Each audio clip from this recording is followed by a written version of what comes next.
Home, Chapter 69, a Miraculous Ladybug Fanfiction written and narrated by Mira Rose. If you have not heard the previous 68 chapters, you can find them linked in the description box below. If you haven't already, make sure to like and comment on this video. If you haven't subscribed by now, a little confused, go do that. Please. It's free. It costs you $0, 0 penny, 0 euro, zero currency. And if you don't know what to comment, put scrapbook. Now then, please enjoy Home, Chapter 69. Marinette Dupang Chang.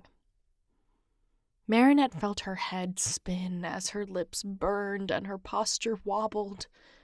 The dizziness overtook her, and she sat down on her bed, overwhelmed with what she learned. She'd known it was hard for him to be seen by others without his mask. She knew it was hard for him to be viewed as Adrien aggressed by other people.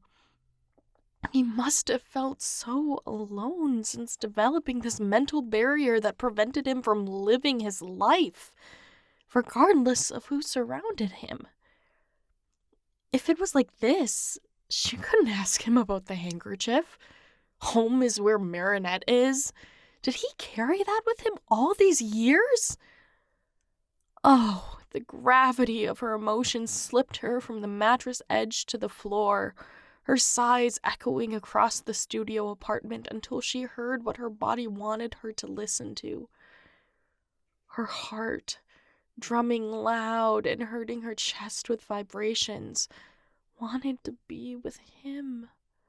It wanted to take away all his pain and make it her own, despite the loneliness that man put her through over the last few years. Despite the headaches and tears, there were I love yous and tickle fights, grocery trips and post ice cream cones. Despite the time and distance, she'd held him in her arms post-breakdown. Despite the time and distance, he held her heart. Looks like she wouldn't sleep tonight. Marinette came up with a terrible idea, and if she let herself sleep, she'd realize how insane it was. But no, instead of sleeping like a neurotypical, Marinette climbed the fire escape of her ex's temporary apartment with a scrapbook she spent the last 5 hours on, and knocked on his window. Noises echoed from within, and soon enough, Cat Noir brushed back the curtain, eyebrows raised as he stared at her through the panes of glass. Marinette. She saw his lips shape her name as he rubbed his eyes. She gave him a bonjour paired with a wave, then pointed at the window for him to lift it for her. He did, then caught her as she stumbled inside. "Thanks," she said, her stomach flipping as she realized just how bad of an idea this was. But her sanity hadn't recovered entirely, so it was now or never, right? What's going on?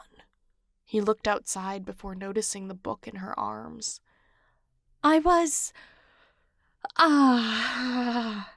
Goodness, maybe her sanity had returned.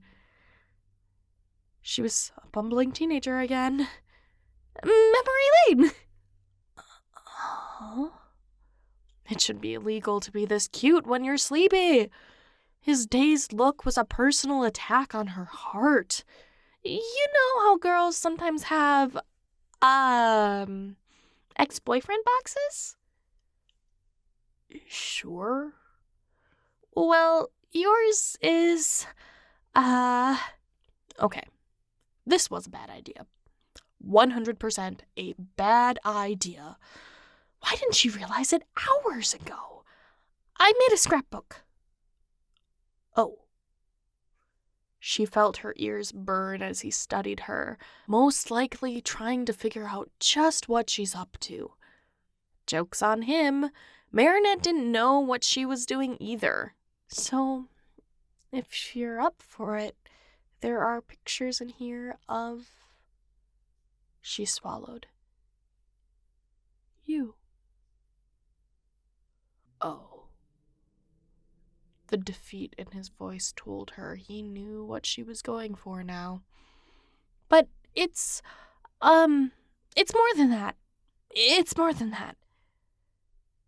What is it, Marinette? The weariness took her off guard. Right. Who knows how long he'd dealt with his body dysmorphia. There are some designs. Designs?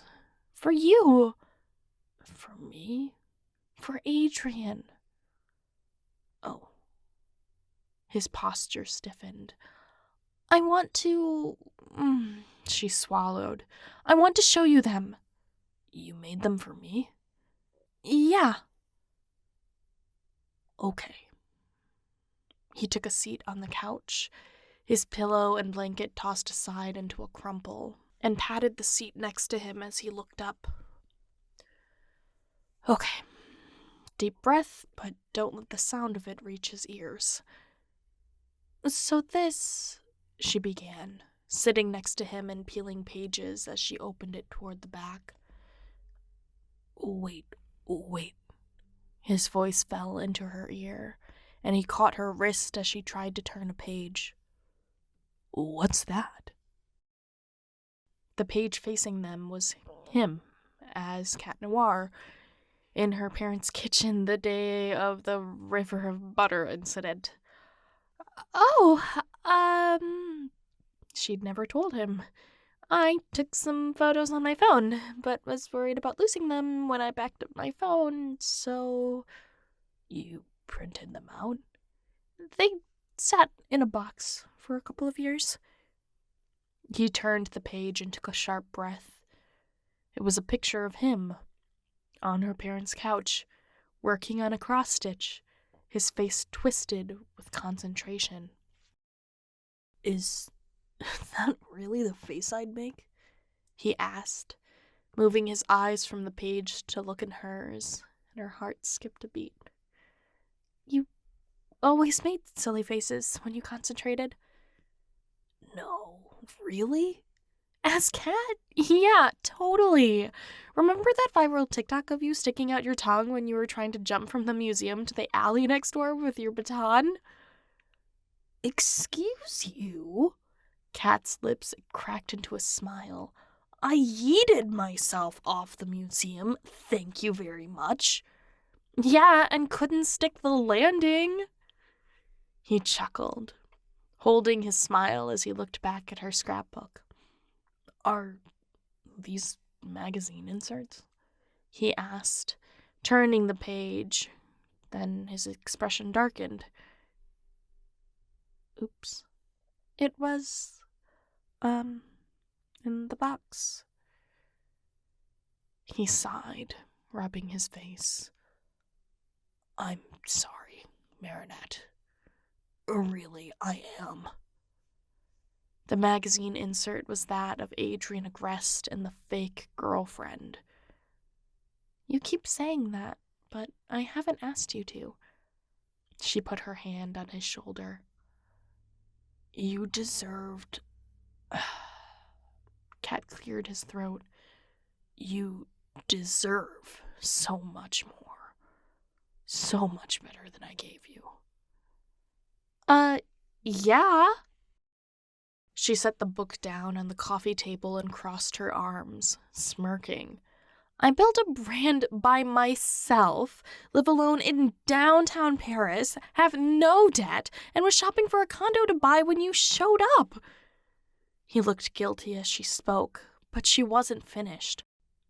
So hurry up and be better, silly cat. He looked up in surprise. Huh? My identity is solid. Who do you want to become, Cat? His eyes softened, understanding what she meant. I'd like to have a home. He spoke the line so easily, but that's not what shocked her. After seeing that handkerchief he carried, she couldn't help but wonder if one of the hardest parts of returning to Paris was seeing her, then what if she was the reason he couldn't leave? What if she was his reason to stay?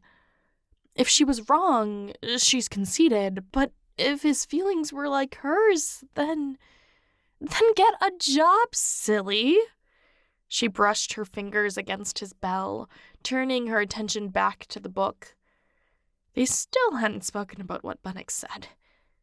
They hadn't spoken of their relationship since she couldn't keep track. Neither of them addressed their interactions post-relationship, but this wasn't normal. The space between them, this atmosphere, it wasn't normal, but then again, he was the only superhero Catboy she knew, so... Cat scoffed, shaking his head. Well, what if I become a baker? Would that be something Miss CEO deserves? A sparkle shone in his eyes. Oh, I guess I'm too good to have a superhero as my partner, she teased. Oh, is that what's happening? I can see the headlines now. Marinette Duping Chang, boss lady, takes on her father's apprentice. Flour not included. He's seen how you use salt. He'd be more than happy to offload you onto me. Wow. Cat had to look away as he shook his head, and she knew she got him good. That was years ago. Oh, don't try me. He told me about the mishap with the shortening last week. He seemed speechless with embarrassment, judging by him looking away and running his tongue between pursed lips before sighing. Listen. Or the cola? Okay, yeah, fair. Got me on that one. So let's make a challenge, Cat Noir. A challenge? He raised an eyebrow. Get Adrien to model for me, and we'll be business partners. His grin froze, shoulders stiff. Marinette, he sighed, his face falling as he slumped into the cushions. I'm not asking for next week. She put her hand on his thigh, her thumb tracing back and forth. A goal.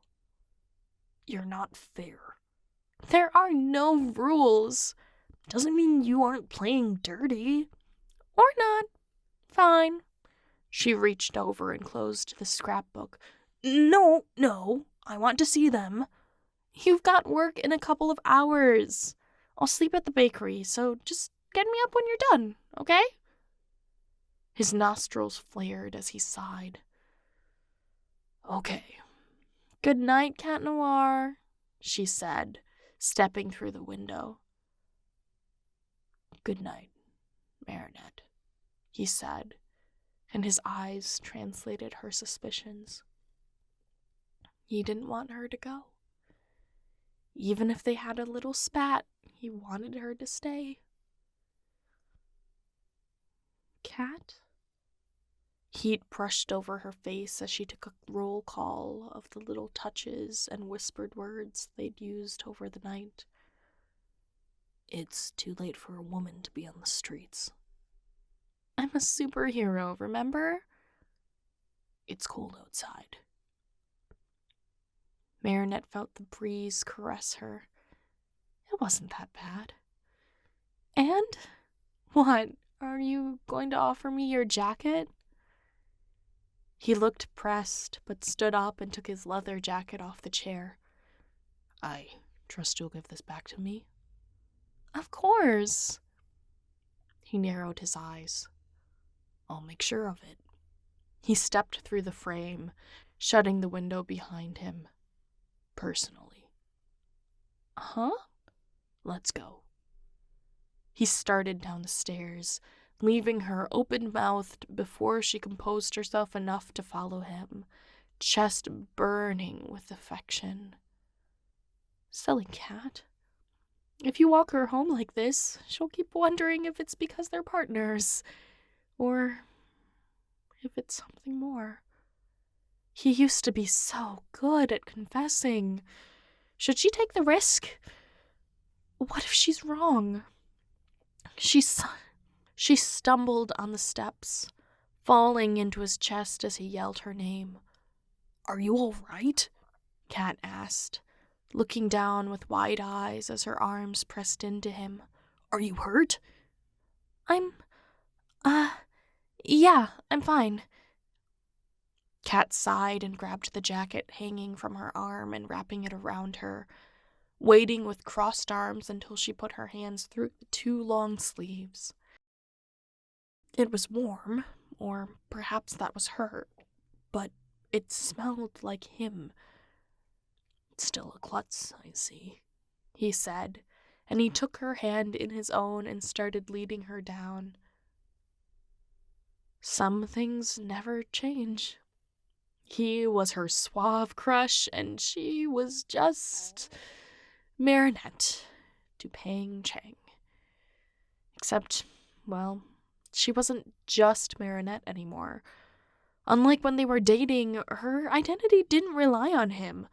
Her dreams didn't revolve around the Persians she liked, and if he left again, she knew she'd be able to keep breathing.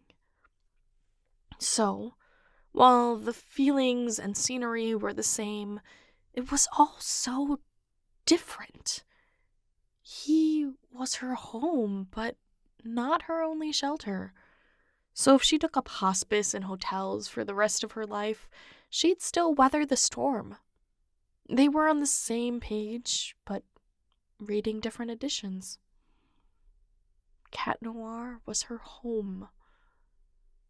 He didn't let go of her hand even when they reached the concrete, but she didn't say anything.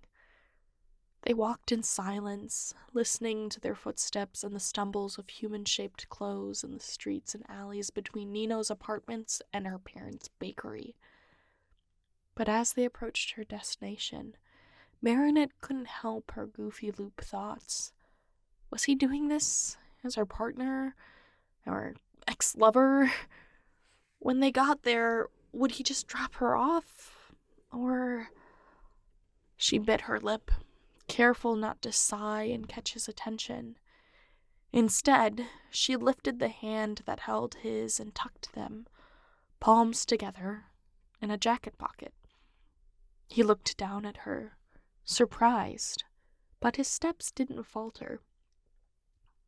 Hot with unknown anticipation, Marinette let go of his hand and fumbled in her purse for her keys when they got to the door, grateful the streetlights weren't enough to illuminate her flushed face. "Well then," she said, her keys in hand but not turning toward the lock. "Good night, Marinette," he said, taking a step back and placing a hand over his heart. Oh, yeah, okay. What a respectable man he'd become. "Good night, Cat Noir," she said, pushing herself onto her toes and kissing one cheek, then the other. When she leaned back onto her heels, she looked up for a last smile.